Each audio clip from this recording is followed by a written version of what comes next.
Les innovations de la loi sur la liberté de la presse. En RDC, ce thème a été au centre d'un café de presse organisé ce mercredi 3 mai 2023.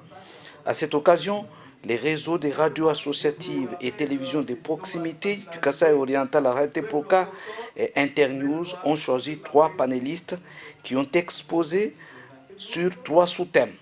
Rose Mbouyi sur comment les innovations de la loi sur la presse contribuent-elles à la liberté d'expression. Lambert Mbouikana sur la responsabilité du média en ligne face au piège de la désinformation. Et la troisième intervention du maître Charles Bassekaï a tourné autour du thème ou du sous-thème droits de l'homme et surtout les droits de personnes marginalisées au regard de la loi sur la presse. De ces exposés, s'en est suivi un échange qui a permis d'une part aux panélistes d'approfondir les matières traitées et d'autre part aux hommes et femmes des médias réunis pour la circonstance d'avoir une vue un peu plus claire sur la nouvelle loi sur la liberté de presse. De son côté, le RTPOCA, par les billets de Ruth Biachini, a remercié les participants pour la présence. Redéfinir le paysage médiatique congolais.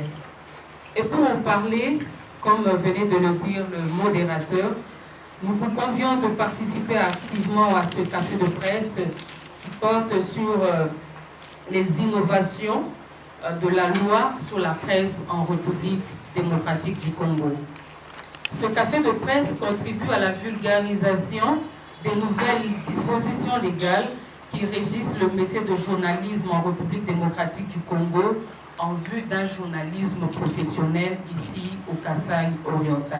Et la représentante du commissaire provincial en charge des médias a exhorté les professionnels de la plume et du micro à plus de responsabilités dans l'exercice de leur métier.